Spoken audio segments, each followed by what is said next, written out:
Sin duda que usted, como yo, estaríamos de acuerdo de pensar que no habrá nada más agradable en la vida que disfrutar, por ejemplo, del amor, disfrutar de la paz, de la tranquilidad, del sosiego, de la calma, del descanso, de la vida.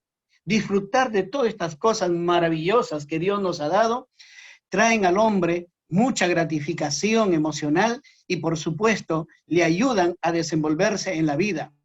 Pero también, nada más triste en la vida, cuando se experimenta el enojo, por ejemplo, la amargura, el resentimiento, la tristeza, la melancolía, la angustia, la insatisfacción, la infidelidad.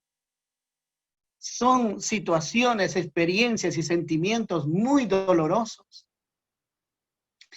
Hay muchos sentimientos que nunca hemos experimentado y que sin duda lo vamos a ir experimentando poco a poco. Los que ya tenemos una vida considerable en esta tierra, habremos experimentado tanto del uno como del otro diversas clases de sentimientos. Pero nuestros hijos, nuestros nietos, ellos todavía no han experimentado más que tal vez la ternura, el afecto, el cariño, el apego de parte del padre, de parte de la madre. Y quién sabe, una riña por acá, otra riña por allá, y eso es todo. Pero la infidelidad, por ejemplo, la amargura, el resentimiento, no lo han experimentado. Hay muchos sentimientos que las generaciones tiernas, jóvenes, todavía no han experimentado. Por eso vale la pena que a esta altura nosotros veamos cómo se inician estos sentimientos que el hombre y la mujer, cuando Dios los creó, nunca habían experimentado. Permítame tener unas palabras de oración antes de continuar con este tema. Y usted también, ahí donde está, dígale a Dios en su propio lenguaje, en sus propias palabras. Dígale, Señor, háblame, porque yo necesito escuchar tu voz. Oremos. Señor, qué duda cabe que tú eres dueño de la vida, que tú eres el Señor por excelencia, que tú, Señor, nos hiciste para que podamos disfrutar de la vida. Por eso tu Hijo Jesucristo dijo, yo he venido para que tengan vida y la tengan en abundancia. Pero, Señor, todos aquí compartimos situaciones desagradables en esta vida, situaciones que nos traen tristeza, nos causan enojo, nos llenan de amargura, nos ponen en desafío. Hay muchos, Señor, sentimientos que han calado profundamente en nuestro ser y que no nos permiten ser felices. Por eso, Señor, que en esta hora te pedimos que nos ayudes, que nos entiendas, que nos comprendas y que nos des de ti. Bendícenos con tu presencia. Háblanos al corazón, pero háblanos a la mente, porque necesitamos entender y necesitamos asimilar en nuestra vida, para que si nosotros hemos experimentado sentimientos negativos, malos, perversos, nuestros hijos, nuestros nietos, nunca lo experimenten. Señor, abre las cortinas que impiden que tu palabra pueda llegar a nuestra mente y a nuestro corazón, porque te lo pedimos en los méritos de nuestro Señor Jesucristo. Amén y amén. El relato que nosotros hemos escuchado leer por el pastor Fernando Castro, habla, por ejemplo, dice, pero la serpiente era astuta más que todos los animales del campo, ¿no es cierto? ¿Cuándo usted ha visto una serpiente hablar? Yo he escuchado loros tratar de hablar con algunas interjecciones, algunas frases cortas, pero no he visto una serpiente hablar jamás. La serpiente aquí es la personificación de Satanás, del enemigo de Dios, del enemigo de nuestras almas. Y entonces permítame aquí ir viendo poco a poco cómo se van generando estos sentimientos, cómo es que estos sentimientos aparecen por primera vez en el hombre y también en la mujer. Estos sentimientos van apareciendo por primera vez en la vida de Adán y en la vida de Eva, que son nuestros primeros padres, y de allí venimos todos, Cuando ellos decidieron entrar en el camino de la desobediencia, en el camino de la especulación, en el camino de la independencia, en el camino de decir, no, no, no, yo hago aquí lo que me parece y punto. ¿Acaso usted no ha comprobado que cuando usted ha aconsejado a su hijo, a su hija, no hagas esto, no te cases con ese hombre, no te cases con esa mujer, no salgas aquí, no salgas allá, y después ha visto en sus hijos estos sentimientos de enojo, de amargura, de resentimiento, porque no obedecieron, porque no le hicieron caso, porque tomaron su propio camino, decidieron tomar sus propias riendas y conducir su vida y se estrellaron? ¿Cuál es uno de los primeros sentimientos que el hombre experimenta? ¿Sabe cuál? El sentimiento de culpa. Ese sentimiento de culpa, todos nosotros lo tenemos. Mire cuándo aparece este sentimiento de culpa. Mire el versículo 8. Tenga su Biblia abierta en el libro de Génesis. Mire lo que dice. Y oyeron la voz de Jehová Dios que se paseaba en el huerto al aire del día. Y el hombre y su mujer se escondieron de la presencia de Jehová. Se escondieron de la presencia de Jehová Dios entre los árboles del huerto. Si usted ha leído bien o me ha escuchado correctamente, dice que Adán y Eva oyeron la voz de Jehová Dios, que se paseaba en el huerto. Cuando oyeron la voz de Dios, aparece la primera reacción. ¿Y cuál fue esa reacción? Esconderse, dice. Esconderse entre los árboles del huerto. La pregunta que surge inmediatamente es ¿por qué se escondieron? ¿Acaso antes ellos no habían vivido de una manera tranquila, pacífica? Había armonía entre el hombre, su mujer y Dios. Había confianza, había seguridad, había bienestar, había comunión, había diálogo. La palabra dice que Dios compartía con ellos y había una satisfacción y alegría en el corazón. Pero ahora, ¿qué cosa hay? Hay tensión, hay culpa, hay sospecha. Se están escondiendo, dice la palabra de Dios, entre los árboles. Están huyendo de la presencia de Dios. Ah, mis amigos, mis hermanos, un nuevo y triste sentimiento aparece en el corazón y en la mente del hombre, que es el sentimiento de culpa. Ahora tú me dirás, pero ¿cómo es que aparece? Aparece cuando uno comete una falta, cuando uno comete un delito, cuando uno comete voluntariamente, transgrediendo las leyes morales, va a aparecer eso. Date cuenta cuando tus hijos, por ejemplo, están jugando con un vaso y tú le dices, no juegues porque lo vas a romper. Y no, dice, y sigue jugando cuando de repente lo suelta, se hace añicos el vaso y tú le quedas mirando como decir, ¿qué te dije? Y él, ¿qué dice? Se rompió. Yo lo tuve aquí, pero se rompió. Rápidamente desliza la culpa. Él no es culpable. Lo natural sería que diga, sí, mami, sí, papi, tú tuviste toda la razón. Yo rompí este vaso por desobediencia, por no acatar tu voluntad, por desafiar tu experiencia. Me he hecho esto. Ahora, el sentimiento de culpa, déjeme decirle, ese sentimiento de culpa, todos nosotros lo tenemos. El culpable tiene como característica que va entristeciendo su corazón por la culpa que tiene, por haber transgredido, por saber que está haciendo algo indebido y que nunca debió haber hecho. Ese sentimiento, cuando aparece en el corazón y en la mente del hombre, rápidamente se conecta con otro instinto que se llama el instinto de muerte, el instinto de autodestrucción. Y permíteme ver, por ejemplo, cómo el culpable va ingresando poco a poco en esa severa reprensión que hace la conciencia y muchas veces va a llegar hasta el suicidio.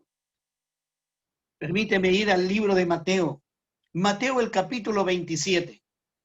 Mira en tu Biblia el capítulo 27. Este pasaje yo lo expliqué con mucha claridad en la Semana Santa, cuando estuve predicando por primera vez para ustedes en este año. ¿Qué es lo que dijimos? Dijimos que en el verso 3 hasta el verso 5, mira lo que dice. Entonces Judas, el que le había entregado a Jesús, viendo que Jesús era condenado, devolvió arrepentido las 30 piezas de plata a los principales sacerdotes y a los ancianos, diciendo, yo he pecado entregando sangre inocente. Mas ellos dijeron, ¿qué nos importa a nosotros? Allá tú. Y arrojando las piezas de plata en el templo, salió y fue y se ahorcó. Mira cómo rápidamente a la culpa que tenía Judas se sumó ese instinto de muerte, instinto que los griegos conocen como tánatos. Ese sentimiento de muerte rápidamente entró en su conciencia. Ahora, déjame decirte, mis amigos, ¿cuál es esa primera reacción? La primera reacción en el hombre es esconderse. Entonces, cuando se esconde, ahí aparece ese despertamiento de lo que se llama conciencia. Cuando el hombre fue creado en un estado de inocencia. Inocencia. Por eso es que el hombre no podía avergonzarse de nada. Por eso es que el hombre podía tener una transparencia de poder hablar con Dios. Pero cuando desobedece, ya no está la inocencia, está la conciencia. Cuando uno pierde la inocencia, rápidamente aparece ese sentimiento de una conciencia atormentada. ¿Por qué? Por la culpa. La conciencia es la voz de Dios. Y cuando la conciencia está en nuestro ser, la conciencia no te aconseja. La conciencia no te dice, este camino es mejor. La conciencia solamente aprueba o desaprueba. Dice sí o dice no. Si yo quiero, por ejemplo, robar a mi vecino, mi conciencia va a decir, no. Ahora, yo tengo que transgredir mi conciencia, tengo que desobedecer la voz de Dios que está inserta dentro de mí para poder hacer lo que quiero hacer. Y eso es lo que hizo el hombre. El hombre, la mujer en primer lugar, cuando está conversando con Satanás a través de la serpiente, mira cómo entró la duda en el corazón de la mujer. Cuando la serpiente, hablando a nombre de Satanás, le dice, con que Dios ha dicho que no comáis de todo árbol del huerto, ¿no? No pueden comer, ni siquiera lo pueden agarrar, nada, ¿no? Mira lo malo que es Dios. Mira lo egoísta que es Dios. Y él le dice, no solamente eso, dice que no lo podemos comer, ni tocar siquiera. Y Dios no había dicho eso. Dios dijo, coman de todo lo que quieran, excepto de este árbol. Porque este árbol es el árbol de la vida. Entonces, ¿qué hizo el hombre y la mujer? Escucharon a Satanás. Lo primero que Satanás le dijo, cuando le dijo, con que Dios ha dicho, ¿no es cierto?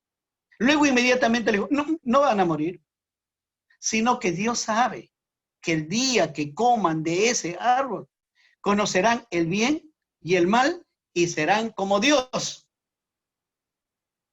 Y miren ustedes, ese está ahí. El verso 5, sino que sabe Dios. En el verso 4 dice, entonces la serpiente dijo a la mujer, no moriréis.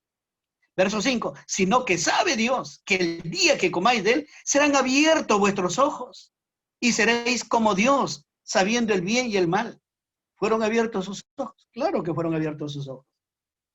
Porque conocieron el bien y el mal. Antes estaban en la presencia de Dios, ahora están huyendo. Antes estaban con tranquilidad, calma, sosiego delante de Dios. Ahora se están escondiendo porque el complejo de culpa, ese sentimiento de culpa, los está atormentando.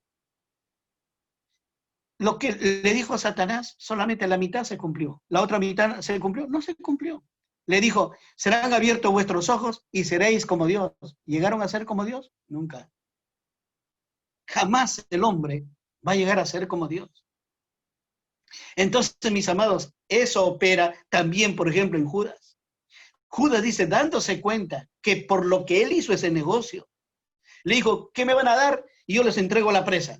Bueno, 30 monedas de plata. Listo, le contaron las 30 monedas. Él fue y le dijo, a tal hora, en tal lugar, a quien yo diera el beso, ese es, prenderle. Y cuando lo tomaron preso y tuvo que comparecer ante el tribunal de los judíos, ante Pilato, mis amados, ahí Judas se da cuenta de lo que había hecho.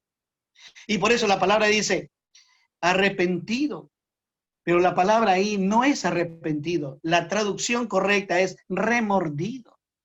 Porque el remordimiento es una tristeza, una aflicción de haber hecho lo malo, de haber desobedecido. Eso todos lo tenemos. Pero el arrepentimiento está compuesto por dos partes. Primero, el remordimiento. Y luego, la confesión de la culpa. Judas debería haber hecho esto. Sintió mal. Volver a Cristo y decir, Señor, por mi culpa estás ahí. Yo te he entregado. Yo he recibido plata a cambio. No lo hizo. Rápidamente, su sentimiento de culpa se unió a lo que ya habíamos dicho, a este instinto de muerte. Por eso dice, entregó las piezas. Dice, yo sé que he obrado mal. Y le entregó las piezas de plata a los sacerdotes en el templo. Salió, fue y se ahorcó. Los sacerdotes le dijeron, ese es problema tuyo. Nosotros hicimos un negocio. Te pagamos 30 piezas para que nos entregues la presa. Ya nos has entregado. El negocio está consumado. ¿Qué es lo que quiere? Fue y se ahorcó. Mis amados, la primera reacción del hombre es esconderse. Aparece el despertamiento de la conciencia. La conciencia, como dije, es el conocimiento del bien y del mal, que el hombre no puede borrar. No importa el factor hereditario que tengas, no importa el condicionamiento social que poseas, no importa la preparación académica que hayas alcanzado, de todas maneras tú tienes conciencia.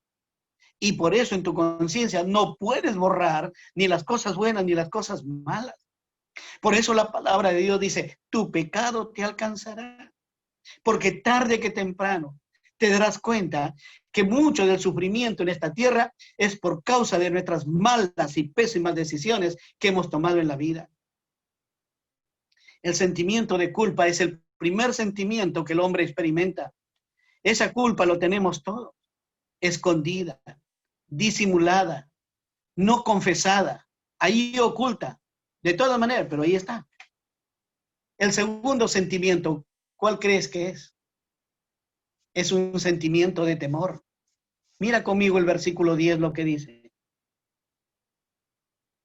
Versículo 10, el capítulo 3 de Génesis. Y respondió el hombre, oí tu voz en el huerto y tuve miedo porque estaba desnudo y me escondí. En el verso 9 dice, mas Jehová Dios le llamó al hombre y le dijo, ¿dónde estás tú? ¿Y qué le respondió el hombre? Mas el hombre le dijo, respondió, oí tu voz en el huerto y tuve miedo, porque estaba desnudo y me escondí. Mis amados, qué triste es ver cómo el hombre va perdiendo su idoneidad. Cuando oyeron la voz de Dios, la segunda reacción que ingresa en el hombre es esta, dice, oí tu voz en el huerto y tuve miedo. Entonces, la segunda reacción es el sentimiento de temor, el sentimiento de miedo. El temor es la condición natural de aquel que delinque, de aquel que transgrede la ley de Dios, de aquel que no está de acuerdo a Dios. Es un intenso sentimiento muy desagradable provocado por la percepción de peligro. Claro, claro que había peligro si van a encontrar con Dios. Y Dios lo llamó en el verso 9, dice, mas Jehová Dios llamó al hombre y le dijo, ¿dónde estás tú?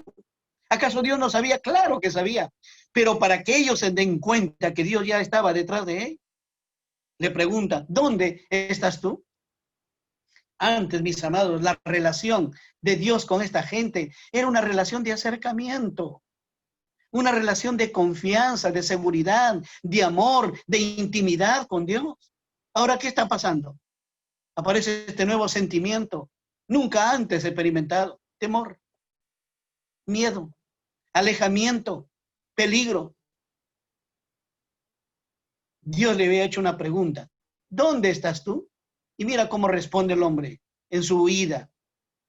Sabe que no puede esconderse de Dios. Y entonces está totalmente desubicado el hombre en ese momento. Y responde una cosa por otra. ¿Dónde estás tú?, le dice Dios. Y él dice, ahí en el verso 10 dice, oí tu voz en el huerto y tuve miedo. Es como si a mí me mandara mi madre, mi padre: anda, compra 1 kilo de azúcar.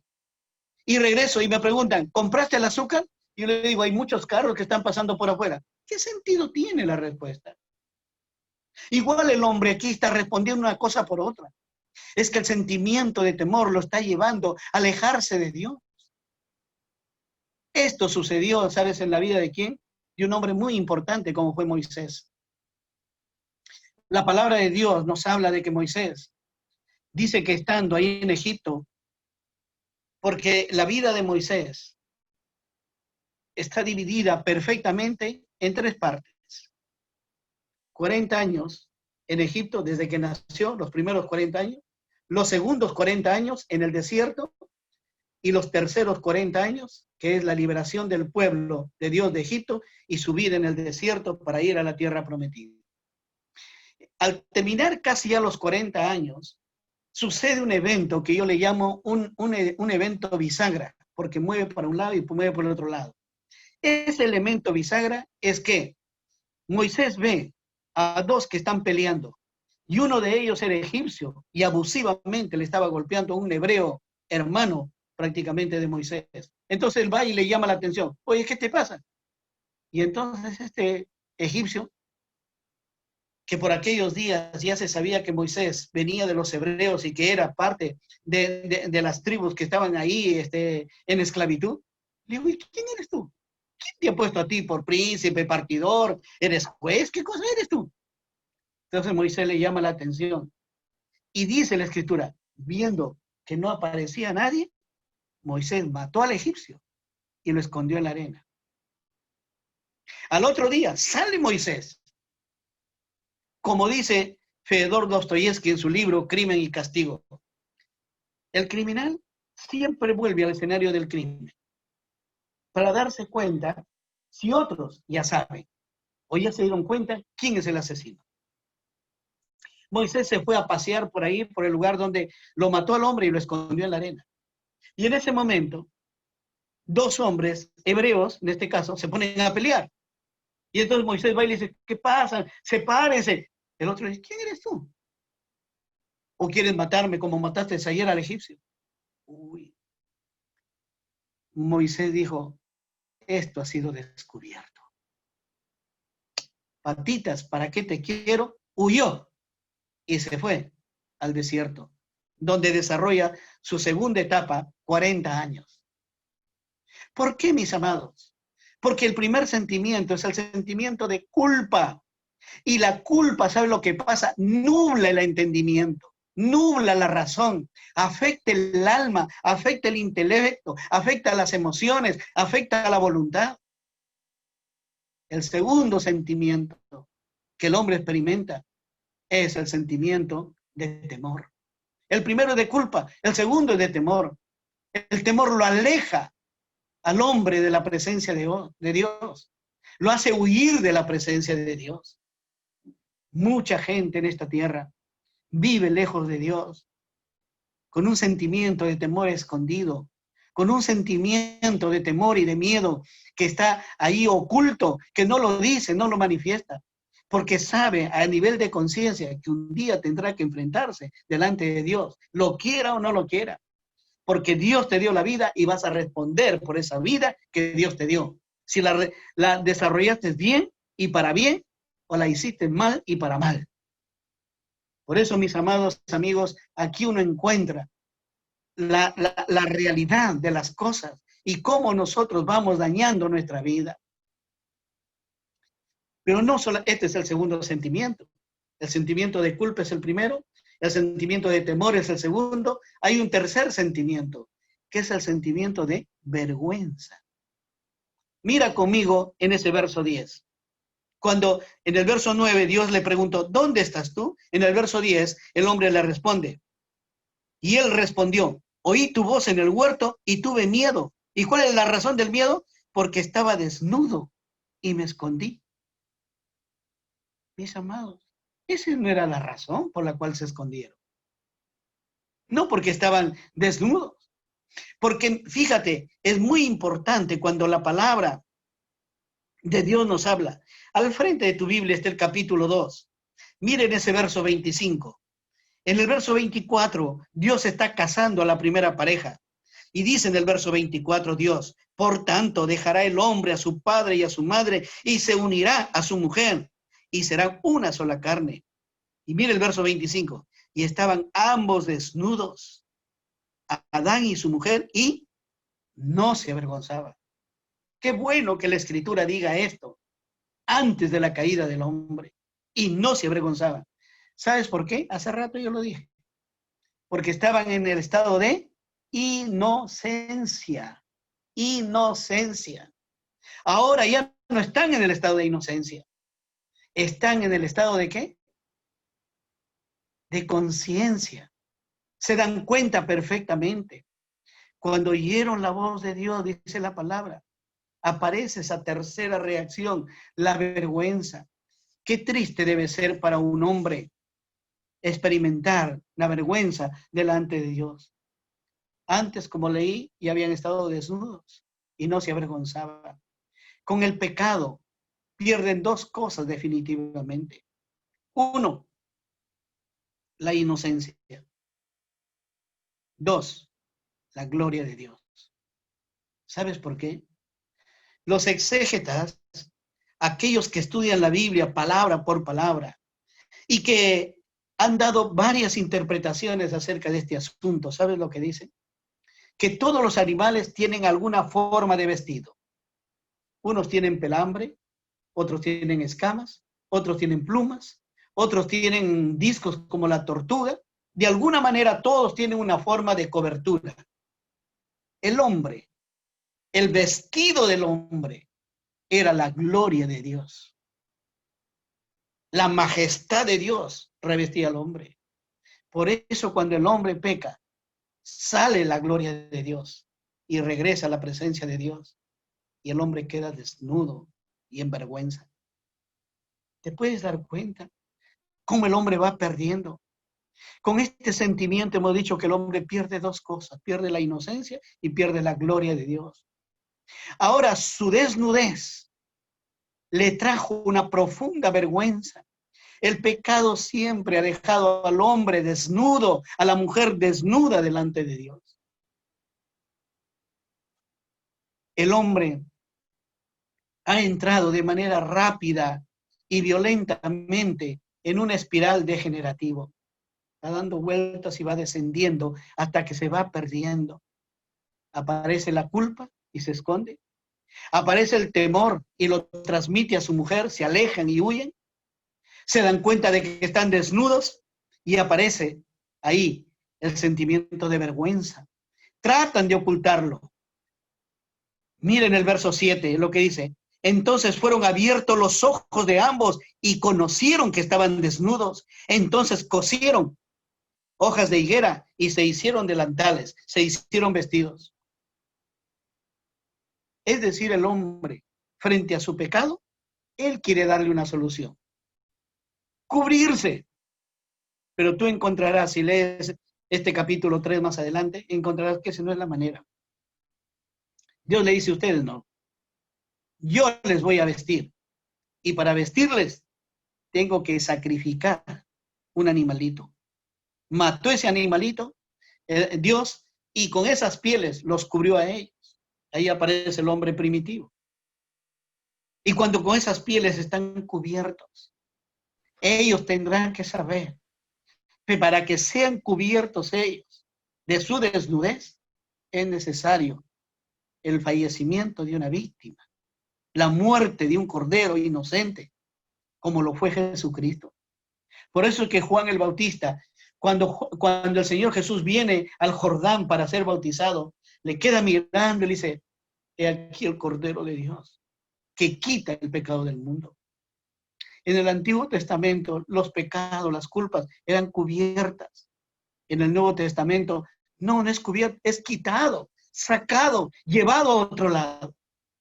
Qué lindo que nosotros ya no tengamos ese pecado, porque Dios nos ha librado, Dios nos ha permitido estar delante de su presencia, no porque seamos justos, sino porque hay un intermediador, un mediador, hay un intermedio. ¿Quién es? Se pone ahí Jesucristo. Entonces Dios, cuando nos mira de arriba hacia abajo, nos mira a través de Jesús. Mis amados, voy avanzando en el tema. Dios le extiende al hombre varias oportunidades para que confiese. Y fíjate en el versículo 11, Dios le plantea dos preguntas. Preguntas que le dan la oportunidad al hombre y a su mujer de poder responder y confesar su pecado. Pregunta número 1. Ese verso 11 tiene dos preguntas. Número 1, ¿quién te enseñó que estabas desnudo? Porque todo lo que el hombre va a descubrir es un aprendizaje. ¿Quién te enseñó? ¿Cómo cuando te hice y te entregué a tu mujer y formé a los dos, no me dijiste, pero ¿cómo vamos a andar así desnudo? ¿Te das cuenta? ¿Quién te enseñó que estabas desnudo? Segunda pregunta, verso 11. ¿Has comido del árbol del que yo te mandé que no comieses? ¿Qué hubiera dicho el hombre? ¿Qué hubiera dicho la mujer? Sí, Señor, es verdad.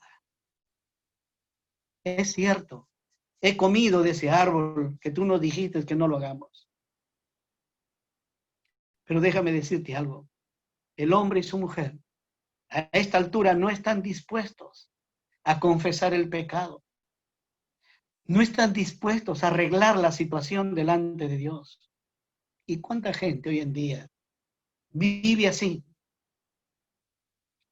Siguen este mismo patrón de conducta. Se encierran en un silencio cómplice que no permite tener paz. Cuando tu hijo, tu hija, ya grandes, 18, 20, 25 años, tú le haces preguntas y no te responden, algo grave ha sucedido. Algo grave ha sucedido que está escondiendo. Se encierran en ese silencio cómplice que no les permite tener paz. Ojalá tuvieran paz. Por eso comienzan a negociar de la peor manera. Me voy de la casa. Sé que ya no me quieren. Nunca me van a perdonar. Este hombre, Adán y Eva, quizá al final de la historia, se anima a responder. Pero no responde, no se anima a responder para confesar, sino precisamente ¿para qué? Para desplazar su culpa. Mira conmigo el verso número 12. ¿Qué dice? Y el hombre respondió, cuando Dios le hizo dos preguntas, ¿quién te mandó? ¿Quién te enseñó que estabas desnudo o has comido del árbol del que yo te mandé que no comieses? Verso 11, verso 12. Y el hombre respondió, la mujer que me diste por compañera me dio del árbol y yo comí. Cuando decide este hombre romper su silencio, no lo hace para confesar, sino para justificarse. Para justificarse. Los hijos no hablan, las personas no hablan cuando se les pregunta por un hecho cometido. Y cuando hablan es para justificarse, para decir que son víctimas de las circunstancias o de la situación. La respuesta de este hombre muestra cuán afectado estaba. Y aquí, mis amados hermanos y amigos, se va desmoronando la unidad familiar. ¿Sabes por qué? ¿Cómo es que hace este hombre? En su defensa, envuelve o compromete a dos personas. Número uno, a su mujer. Número dos, a Dios. Mira cómo se comporta delante de su mujer. Marca de frente una tremenda diferencia. Y no lo califica como mi esposa, mi amada me dio de comer, sino la mujer que tú me diste. La mujer, sin ningún recato, le transfiere la culpa, se defiende culpando a la única persona que fue su compañera, que ayudó en su soledad, que le dio cariño, que le dio afecto, que le dio intimidad, le echa la culpa. Qué triste. ¿Y cómo hace ante Dios? Ante Dios igual. No enfrenta a este hombre su pecado, no enfrenta, no confiesa la culpa. Intenta parecer más bien como inocente, como víctima de las circunstancias que se dieron. Este hombre por su pecado había quedado muy afectado, muy afectada su comunión, muy afectada su proximidad, y entonces rompe la armonía con su esposa. Aparece el conflicto entre ellos, aparece la falta de respeto, aparecen las confrontaciones, los gritos, aparecen ahí por primera vez. Sentimientos que nunca antes habían experimentado. Ante Dios se comporta de la peor manera. No tiene reparo en culparle a Dios. Él es el culpable. Porque dice, la mujer que tú me diste por compañera, esa es la que me hizo caer. Insinúa que en última instancia, si alguien es culpable, Dios. Porque esa es la mujer que le dio él. Insinúa que el que tiene la culpa, o que en última instancia el responsable es Dios. El hombre hace una confesión finalmente, pero es una confesión que carece de sentido, que carece de significado real. Trató de justificarse culpando a otros.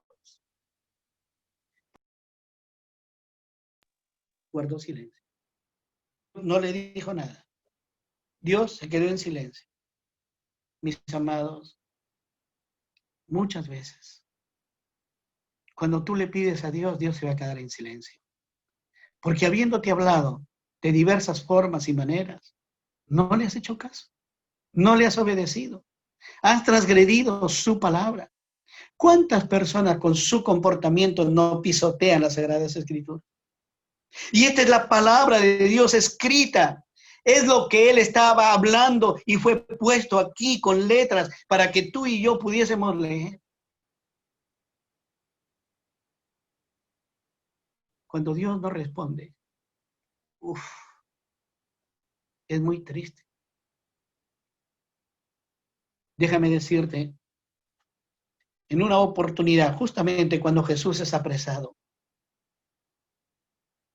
fue llevado a Poncio Pilato. Y Poncio Pilato, al escuchar que es Jesús Nazareno, dijo Nazareno, qué buena oportunidad.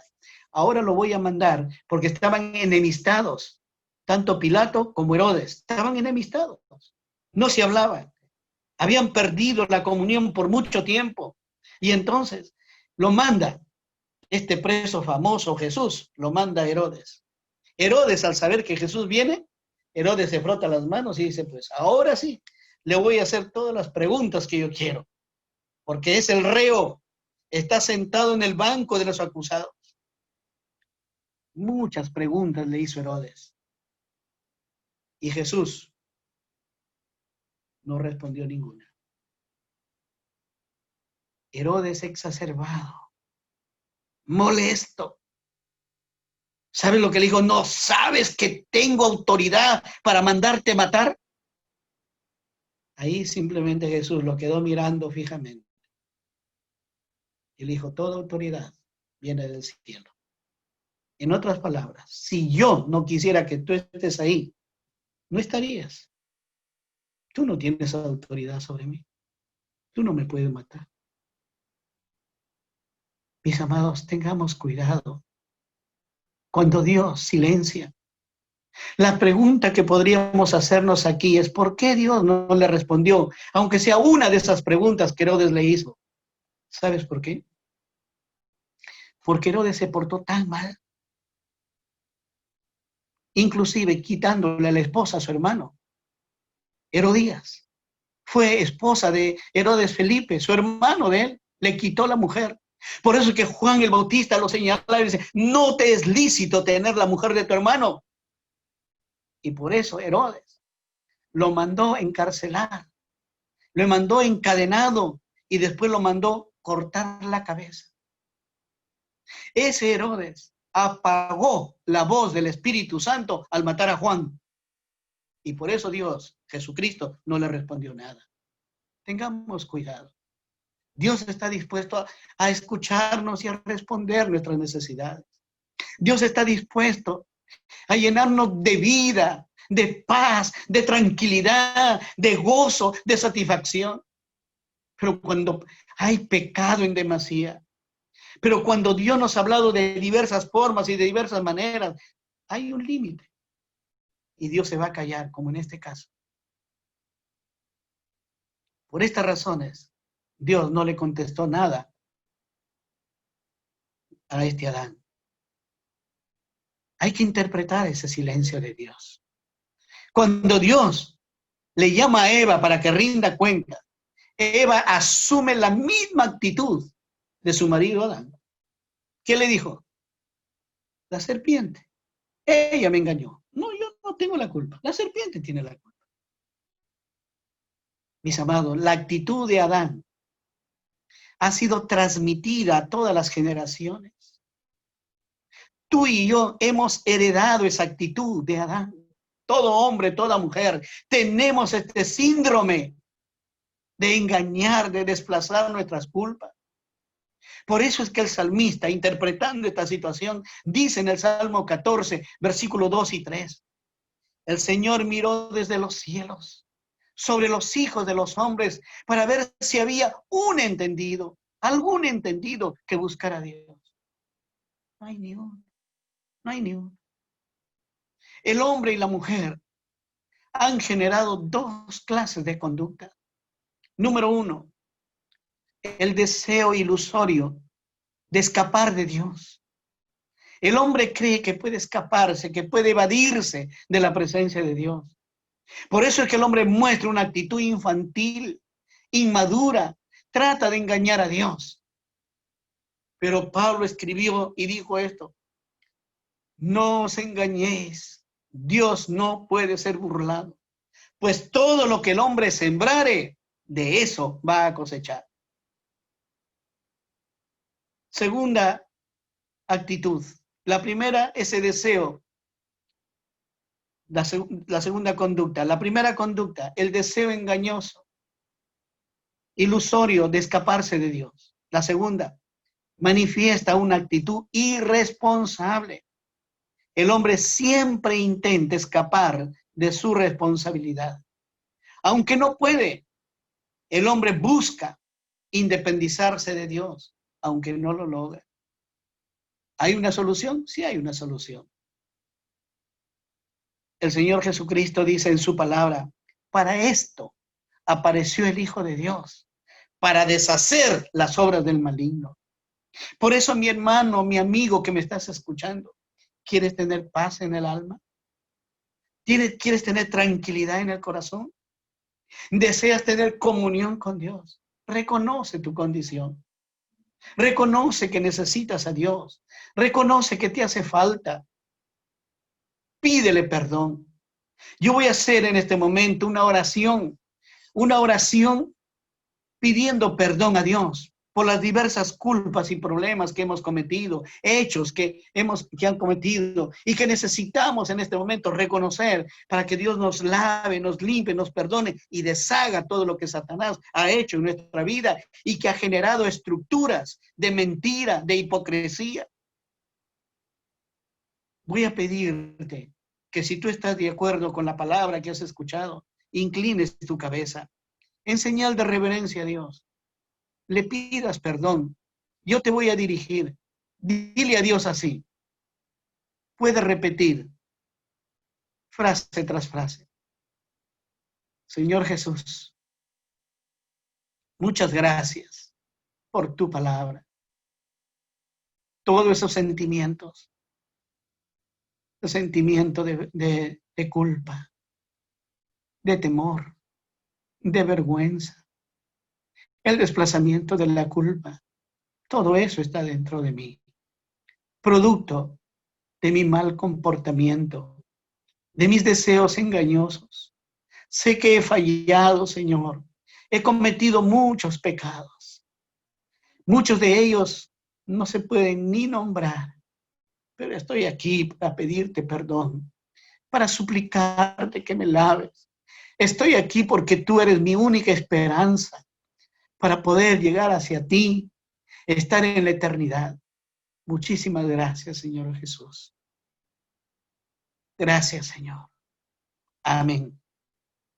Quisiera en este momento pedirles a todos ustedes que han hecho esta oración juntamente conmigo, que le escriba a su pastor, que escriba a la iglesia cerca donde está y le diga, yo he tomado una decisión y esa decisión es de pedirle perdón a Dios por mis pecados, porque yo he experimentado esos sentimientos y muchos otros, pero quiero ahora experimentar la paz, la tranquilidad, la satisfacción, la armonía familiar y no estar culpándonos el uno al otro. Mis amados, en cuanto a mí, yo quiero decirte que Dios te bendiga, que tenga la sensibilidad para reconocer lo que la palabra de Dios nos dice y tú puedas acercarte a Dios. Muchísimas gracias.